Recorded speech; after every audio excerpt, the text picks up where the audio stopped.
Hello friends, welcome to study with Crazy Guru. Friends, आज हम CRPF tradesman में जो जॉब नोटिफिकेशन निकला है, ड्राइवर, ट्रेड्समैन और बहुत सारे पोस्टों पे निकला है। तो इस पे जो हम प्रीवियस ईयर क्वेश्चन आधारित जो क्वेश्चन आपसे पूछे गए हैं, टेस्ट सीरीज की श्रृंखला में जेंडर नॉलेज डिस्कस करने वाले हैं। देखिए, जेंडर नॉलेज के जो टेस्ट सीरीज नंबर 7 डिस्कस कर रहे हैं, क्योंकि देखिए टेस्ट सीरीज नंबर 1 से 6 तक आपका प्ले लिस्ट बना हुआ है। आप लोग यदि नहीं देखे हैं तो आप लोग यदि चैनल पर नए हैं ना, तो प्ले लिस्ट देख लीजिएगा और वहाँ से तैयारी बेहतर बनाइए। आपको 10 क्वेश्चन बताएंगे, एक जो टेस्ट सीरीज ला रहे हैं उसमें 10 क्वेश्चन बताएंगे, लेकिन 10 क्वेश्चन जो होगा ना, आपका कम से कम 50-60 क्वेश्चन के बराबर होगा। क्योंकि इसमें हम क्वेश्चन बताएंगे किस तरह क्वेश्चन पूछे जाते हैं, किस तरह आगे पूछे गए हैं और किस तरह पूछे जाएंगे। ऐसे क्वेश्चन हम आपको बताएंगे। ऐसा नहीं सिर्फ क्वेश्चन पढ़ के उसका आंसर देख लीजिए, ऐसा नहीं है। ठीक है, तो क्या करना है, चैनल पे नए हैं तो चैनल को सब्सक्राइब कर दीजिएगा और क्लास को शेयर कीजिए। जो भी आपका फ्रेंड जो सीआरपीएफ ट्रेड्समैन का फॉर्म डाले हैं उनको बताइए। Study with Crazy Guru channel पर ये जो आपका प्रैक्टिस सेट है वो स्टार्ट हो चुका है। तो इसका कुछ सिलेबस देख लेते हैं। देखिए, सिलेबस में आपका general intelligence and reasoning 25 question आपको देखने को मिल जाएगा। ठीक है, उसके बाद देखिए general knowledge and general awareness 25 question देखने को मिल जाएगा। उसके बाद मैथमेटिक्स से भी 25 क्वेश्चन देखने को मिल जाएगा। और जनरल हिंदी या जनरल इंग्लिश, देखिए जनरल हिंदी से भी 25 रहेंगे और जनरल इंग्लिश से भी 25 रहेंगे, लेकिन आपको एक ही सेक्शन करना है। यदि आपको जनरल इंग्लिश सही अच्छा लगता होगा, मतलब क्वेश्चन सेट बना लेते हैं सही से, तो जनरल इंग्लिश कीजिए, नहीं तो जनरल हिंदी कीजिए। लेकिन हम आपको बताते हैं कि आप लोग थोड़ा जनरल हिंदी पे ध्यान दीजिए, क्योंकि जनरल हिंदी से आप 25 में से 23, 24, 25 क्वेश्चन आप सही करके ही आ जाइएगा। क्वेश्चन यहाँ पे जनरल हिंदी का इजी आता है, तो समझ गए होंगे। 2 आवर का एग्जाम होगा और इसमें निगेटिव मार्किंग भी है। आज का फर्स्ट क्वेश्चन पे डिस्कस करते हैं, लेकिन इससे पहले नंबर बता दें, ये नंबर नोट कर लीजिए 7564864459। शशि कुमार के नाम से सेव कर लीजिए। कोई भी डाउट हो इस मतलब जॉब नोटिफिकेशन के रिगार्डिंग, तो आप इसे कॉन्टेक्ट कर सकते हैं।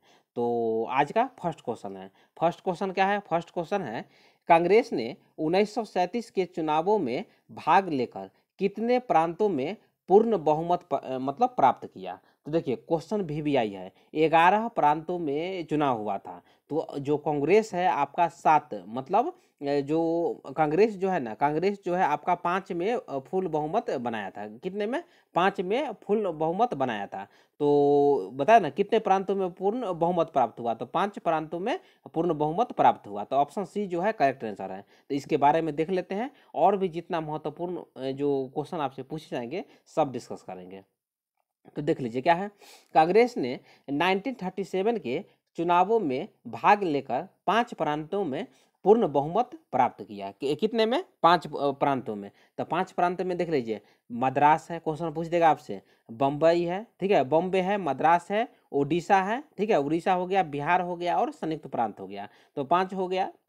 उसके बाद देखिए, कांग्रेस ने 1937 के चुनाव के बाद कुल 8 प्रांतों में सरकार बनाया या सरकार में शामिल हुए। उसके बाद देखिए 1935 के एक्ट की महत्वपूर्ण विशेषता राज्यों को स्वायत्त देना था। मतलब जो 1935 के जो भारत सरकार अधिनियम 1935 आप जानते हैं ना, तो उसमें क्या था, वो जो एक्ट लाया गया था उसमें जो राज्यों को विशेष तरह के स्वायत्त देना था। उसके बाद देखिए भारत शासन अधिनियम जो या एक्ट बोलिए इंग्लिश में, 1935 के अधीन 1937 ईस्वी में राज्यों में चुनाव किया गया, याद रखिएगा। उसके बाद देखिए और भी आपको महत्वपूर्ण जो जानकारी बता देते हैं। देखिए क्या होता है कि 1936-37 में जो चुनाव होता है ब्रिटिश भारत में, क्योंकि उस समय मतलब देश जो है भारत आज़ाद नहीं हुआ था, इसलिए ब्रिटिश भारत बोला जाता है। तो ब्रिटिश भारत में प्रांतीय जो चुनाव हुआ था, भारत सरकार अधिनियम 1935 का अधीन हुआ था, ये याद रखिएगा। 11 प्रांतों में चुनाव हुआ था, मद्रास, मध्य प्रांत, बिहार, उड़ीसा, संयुक्त प्रांत, बॉम्बे प्रेसिडेंसी, असम, उत्तर पश्चिम सीमांत प्रांत, ठीक है। उसके बाद और क्या है आपका, बंगाल है, पंजाब है और सिंध है। तो क्वेश्चन जो है आपको यहाँ से ऐसे क्वेश्चन पूछे जाते हैं, तो आप लोग ये ध्यान रखिएगा, ठीक है। उसके बाद देखिए कांग्रेस के नेता कौन थे? जवाहरलाल नेहरू थे। AIML, देखिए मोहम्मद अली जिन्ना जो थे AIML के मतलब नेता थे, याद रखिएगा। उसके बाद देखिए सिकंदर हयात खान जो थे यूनियनिस्ट पार्टी के नेता थे। तो ये सब क्वेश्चन आपसे देखने को मिल जाता है, और ये जो क्वेश्चन है VVI क्वेश्चन है, आप लोग ये याद रखिएगा। ये क्वेश्चन जो है आपके लिए महत्वपूर्ण है। और भारतीय राष्ट्रीय कांग्रेस, देखिए भारतीय राष्ट्रीय कांग्रेस की जो स्थापना हुआ था 1885 ईस्वी में हुआ था, किसके द्वारा? A.O. ह्यूम के द्वारा हुआ था। तो एक क्वेश्चन आप लोग समझ जाइएगा। नेक्स्ट क्वेश्चन पे आते हैं। नेक्स्ट क्वेश्चन देखिए 22 क्वेश्चन है। 22 क्वेश्चन है, निम्नलिखित में से कौन सा एक मुगल शाहजादी जहां आरा का उपनाम था? देखिए मुगल जो शाहजादी थी उनका नाम क्या था? जहां आरा था। तो जहां आरा का जो उपनाम था क्या था? मखफी नाम था। क्या था? मखफी। को देखिए क्वेश्चन VVI है, क्वेश्चन ये मुगल वंश से क्वेश्चन पूछे जाते हैं। तो 22 का ऑप्शन सी आपका करेक्ट आंसर है। और जहां आरा के बारे में आपको जो प्रीवियस वीडियो लाए थे उसमें बताए थे ना, शाहजहां की पुत्री है। शाहजहां की पुत्री का नाम क्या था? जहां आरा था। और जहां आरा का जो उपनाम था आपका मखफी था। तो इसके बारे में देख लेते हैं। देखिए क्या है, जहां आरा जो है मखफी, मखफी उपनाम से कविताएं लिखती थी, ये याद रखिएगा। जहां आरा जो था मुगल सम्राट शाहजहां की बेटी थी। उसके बाद देखिए जहां आरा ने दिल्ली के चांदनी चौक का डिजाइन तैयार की थी, तो ये भी आपको याद रखना है। उसके बाद देखिए जहां आरा जो थी उत्तराधिकार का युद्ध हुआ था दारा शिकोह और औरंगजेब के बीच में। तो उसमें क्या करता है, जो जहां आरा थी वो दारा शिकोह का समर्थन करती है। आगरा का मोती मस्जिद का निर्माण शाहजहां के काल में ही हुआ था। किसके द्वारा किया गया था आगरा में मोती मस्जिद का निर्माण? तो जहां आरा के द्वारा ही किया गया था। तो ये सब क्वेश्चन जो जहां आरा से क्वेश्चन पूछ सकती है, आप एग्जाम में पूछे जाएंगे, आपको सब बता दिए। क्वेश्चन यहीं से क्वेश्चन पूछे जाते हैं। नेक्स्ट क्वेश्चन 23 पे आते हैं। क्वेश्चन क्या है, किसकी राज्यसभा की शोभा गीत गोविंद के रचयिता जयदेव बढ़ाते थे? तो ये क्वेश्चन भी VVI है। क्वेश्चन आपसे पूछ देगा, तो इसका जो करेक्ट आंसर है 23 का option D Lakshman Sen. Question ऐसा भी पूछ देगा, जो लक्ष्मण सेन के राज दरबार में कौन कवि रहते थे? तो उसका नाम क्या था? जयदेव रहते थे। कौन रहते थे? जयदेव रहते थे। और जयदेव जो है गीत गोविंद की रचना करते हैं। तो क्वेश्चन देखिए मतलब चारों तरह से क्वेश्चन आपसे पूछा जा सकता है। तो आपको बताया ना, study with crazy Guru channel में पढ़ते हैं, तो आपको क्वेश्चन ये VVI क्वेश्चन है, ये याद रखिएगा। क्वेश्चन आपसे पूछेंगे, आप लोग सही करके आ जाइएगा। तो देख लेते हैं क्या है 23 का। देखिए गीत गोविंद के रचयिता जयदेव लक्ष्मण सेन के राज्यसभा की शोभा बढ़ाते थे। सेन वंश के संस्थापक कौन था? देखिए सेन वंश का संस्थापक आपसे पूछ देगा, तो सेन वंश के जो संस्थापक था सामंत सेन था। कौन था? सामंत सेन था। और इसका ही जो मतलब मतलब उत्तराधिकारी बना, मतलब जो शासक बना था आपका लक्ष्मण सेन था। किससे? तो सेन वंश से था। उसके बाद देखिए सेन वंश के प्रथम स्वतंत्र शासक कौन था? विजय सेन था, जो शैव धर्म का अनुयायी था। कौन धर्म से? तो शैव धर्म से। देखिए उस समय शैव धर्म, वैष्णव धर्म का भी प्रचलन बहुत ज्यादा था।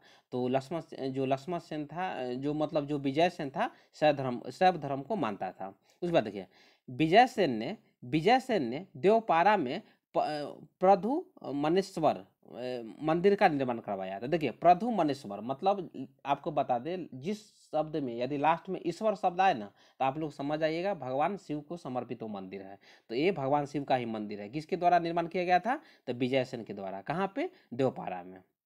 देखिए लक्ष्मण सेन बंगाल का अंतिम हिंदू शासक था। देखिए लक्ष्मण सेन के समय ही जो मोहम्मद गोरी का जो दास था, कौन था? मतलब एक अलाउद्दीन, मतलब मोहम्मद मतलब कुतुबुद्दीन ऐबक का जो एक दास था, वो मतलब बंगाल पे आक्रमण कर देता है। याद रखिएगा, लक्ष्मण सेन को पराजित कर देता है। उसके बाद देखिए गीत गोविंद बख्तियार खिलजी नाम था। कौन किया था? बख्तियार खिलजी, सॉरी क्या नाम था? बख्तियार खिलजी जो है बंगाल पर आक्रमण कर देता है। और उस समय शासक जो था सेन वंश का शासक था लक्ष्मण सेन था, ये याद रखिएगा। उसके बाद देखिए गीत गोविंद की रचना जयदेव ने राधा कृष्ण के प्रणय पर लिखी है। तो देखिए राधा कृष्ण पे जो प्रणय पर लिखी गई जो मतलब कवि, मतलब ये जो लिखी गई जो रचना है जयदेव के द्वारा गीत गोविंद में वर्णन किया गया है। उसके बाद देखिए सेन शासक ब्राह्मण धर्म से भी संबंधित थे, ये याद रखिएगा। उसके बाद देखिए सेन वंश के शासक मूलतः कर्नाटक के रहने वाले थे और सेन वंश की राजधानी कहाँ थी? नदिया थी। कहाँ पे? नदिया। और नदिया में ही जो राजधानी थी यहाँ पे बख्तियार खिलजी जो है मतलब आक्रमण कर देता है और बहुत सारे जो सोना है, चांदी है, दास है वहाँ से मतलब अपने प्राप्त कर लेता है। तो इतना क्वेश्चन जो है आपके लिए महत्वपूर्ण है। क्वेश्चन जो है आपको पता है ना, इसी तरह क्वेश्चन सॉल्व किया जाएगा।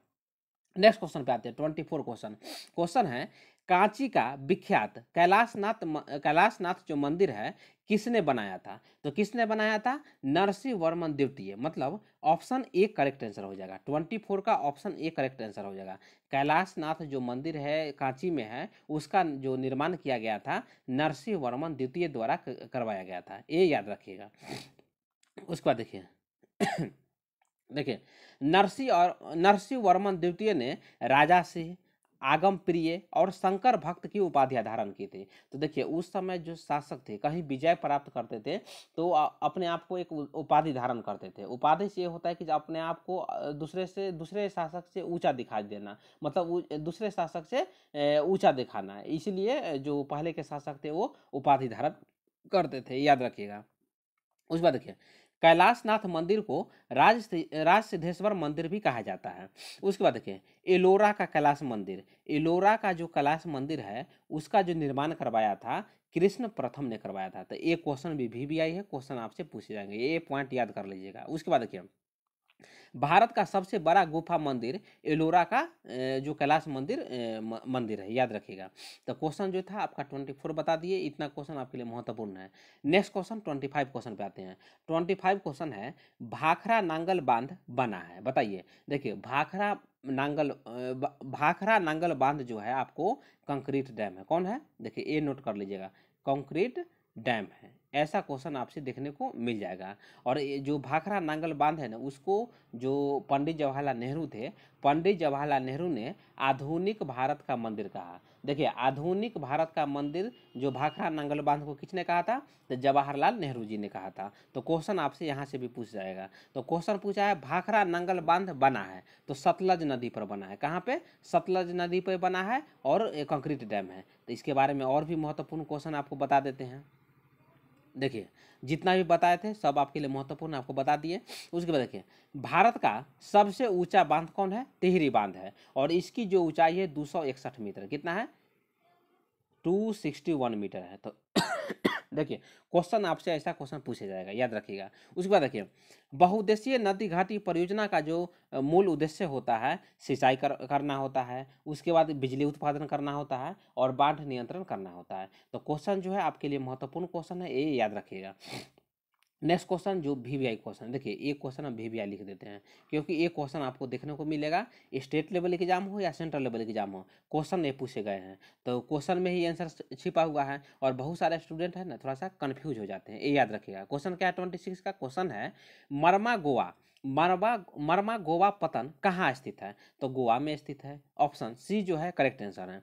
तो इसके बारे में देख लेते हैं क्या है। देखिए मरमा गोवा बंदरगाह जो है लौह इस्पात निर्यातक के लिए बंदरगाह जो है प्रख्यात है, याद रखिएगा। किसके मतलब निर्यातक के लिए? तो लौह इस्पात मतलब लोहा के उत्पादन मतलब निर्यात के लिए। उसके बाद देखिए न्यू मंगलौर बंदरगाह जो है कर्नाटक में स्थित है, ये याद रखिएगा। उसके बाद देखिए विशाखापट्टनम बंदरगाह जो है भारत का सबसे गहरा प्राकृतिक बंदरगाह है। तो जितना भी पॉइंट बता रहे हैं ना ये आपके लिए महत्वपूर्ण है, ये याद रखिएगा।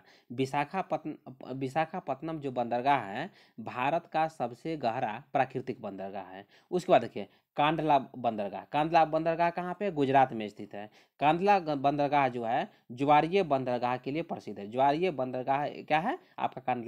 कांडला बंदरगाह है जो कि गुजरात में स्थित है। तो जितना भी पॉइंट बताए हैं आपके लिए महत्वपूर्ण है। उसके बाद नेक्स्ट देखिए भारत का सबसे विस्तृत प्रांगण वाला जो बंदरगाह है कोचिन बंदरगाह है। और आपको बता दें भारत में जो बड़े बंदरगाह है संघ सूची के अंतर्गत आता है। संघ सूची के अंतर्गत आता है। तो क्वेश्चन याद रखिए संघ सूची मतलब समझ गए ना, मतलब इसका जो मतलब संचालन करने का जो अधिकार होता है, शक्ति प्राप्त होता है केंद्र सरकार के पास होते हैं। जैसे में 3 सूची होता है, राज्य सूची होता है, संघ सूची होता है और संवर्ती सूची होता है। तो ये याद रखिएगा।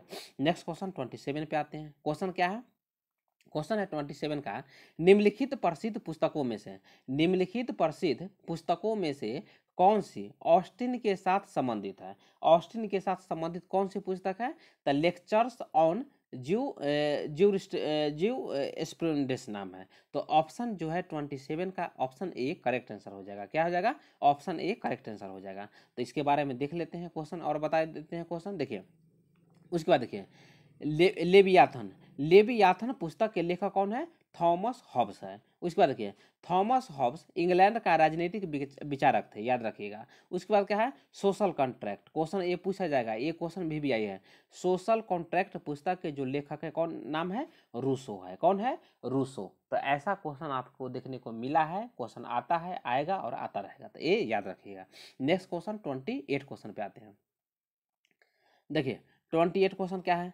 निम्नलिखित प्रसिद्ध पुस्तक 28 क्वेश्चन पे आते हैं ना। 28 क्वेश्चन है, भारतवर्ष में खातेदारों की अधिकतम संख्या को बचत बैंक सुविधा किसने प्रदान किया है? तो क्या है क्वेश्चन है, भारतवर्ष में खातेदारों की अधिकतम संख्या को, खातेदारों की जो अधिकतम संख्या है उसको बचत बैंक सुविधा किसने प्रदान की है? तो किसने प्रदान की है? तो डाकघर ने प्रदान की है। ऑप्शन डी जो है आपका करेक्ट आंसर हो जाएगा। 28 का ऑप्शन डी करेक्ट आंसर हो जाएगा। तो इसके बारे में देख लेते हैं क्या है। देखिए भारतवर्ष में खातेदारों की जो अधिकतम संख्या की सुविधा है वाला बैंक है डाकघर प्रदान करती है। उसके बाद नेक्स्ट पॉइंट देखिए, नेक्स्ट पॉइंट है, भारत का सबसे अधिक पूंजी वाला जो व्यावसायिक बैंक है कौन है? एसबीआई है। तो ये क्वेश्चन आपके लिए महत्वपूर्ण है, याद रखिएगा, एसबीआई से क्वेश्चन पूछे जाते हैं। भारत में सर्वाधिक शाखा वाला जो बैंक है एसबीआई है। भारत का प्रथम बैंक कौन था? बैंक ऑफ हिंदुस्तान था, जिसकी स्थापना 1770 ईस्वी में किया गया था। तो ये याद रखिएगा। उसके बाद देखिए भारत का प्रथम व्यावसायिक बैंक अवध व्यावसायिक बैंक है, जिसकी स्थापना 1881 ईस्वी में किया गया था। याद रखिएगा भारत का प्रथम जो व्यावसायिक बैंक है अवध व्यावसायिक बैंक है, जिसकी स्थापना कब किया गया था? 1881 में किया गया था। और बैंक ऑफ हिंदुस्तान का स्थापना कब किया गया था? 1770 में किया गया था। तो ये याद रखिएगा। उसके बाद देखिए भारतीयों में स्वामित्व में जो स्थापित प्रथम बैंक था पीएनबी, मतलब पंजाब नेशनल बैंक है, जिसमें पूर्णतः भारतीय स्वामित्व के द्वारा 1894 ईस्वी में स्थापना किया गया था। किसके द्वारा? जिसमें पूर्णतः जो स्वामित्व प्रदान था भारत के लोगों का ही था। जो पैसा लगाए थे या स्थापना किए थे उसमें पूर्णतः जो जितना भी सदस्य थे, पैसा लगाने वाले भी थे, वो भारतीय थे। और लाला लाजपत राय का तो नाम जानते हैं ना, उसमें जो पंजाब नेशनल बैंक में अग्रणी स्थान है, याद रखिएगा। नेक्स्ट देखिए लॉर्ड डलहौजी के द्वारा 1854 ईस्वी में डाकघर विभाग की स्थापना किया गया था। तो क्वेश्चन पूछ देगा डाकघर विभाग की स्थापना कब किया गया था? 1854 ईस्वी में स्थापना किया गया था, मतलब ब्रिटिश भारत में। किसके द्वारा? तो जो उस समय जो भारत के गवर्नर जनरल थे, गवर्नर जनरल कौन थे? तो लॉर्ड डलहौजी थे। तो ये याद रखिएगा, क्योंकि देखिए भारत का जो वायसराय बनता है ना 1 नवंबर 1858 ईस्वी को बनता है। और कौन बना था भारत के प्रथम वायसराय? तो लॉर्ड कैनिंग बना था। तो क्वेश्चन जो है आपको इसी तरह भी पूछा जाता है, तो ये याद रखिएगा। तो 28 का क्या है? 28 का ऑप्शन डी करेक्ट आंसर हो जाएगा। तो बताया ना कि देखिए कितना क्वेश्चन हम आपको बता देते हैं। नेक्स्ट क्वेश्चन पे आते हैं। नेक्स्ट क्वेश्चन 29 क्वेश्चन है। क्वेश्चन क्या है?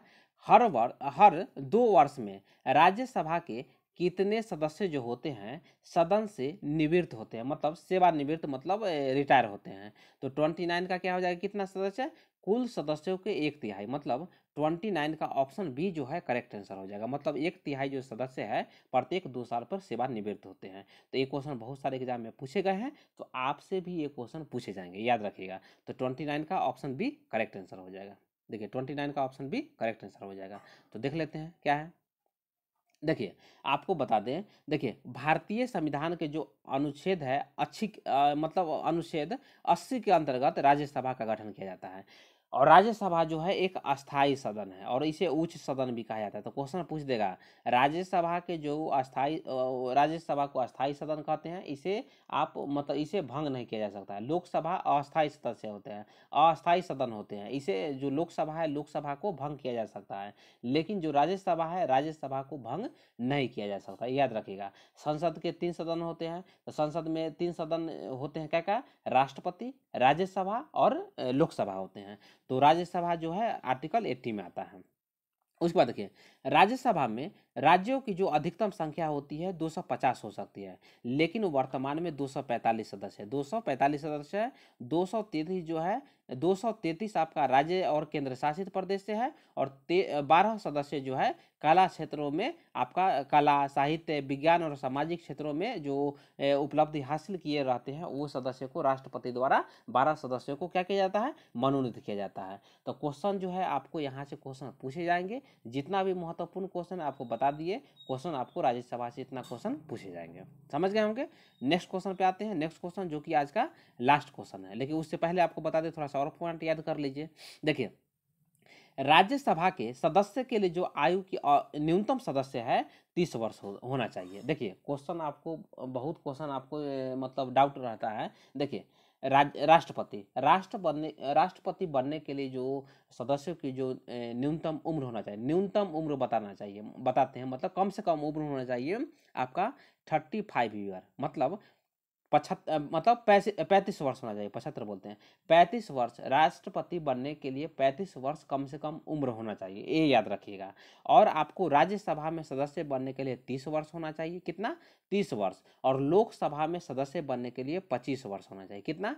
25 वर्ष होना चाहिए। तो क्वेश्चन आपको यहाँ से, क्वेश्चन आपके लिए महत्वपूर्ण क्वेश्चन है, ये याद रखिएगा।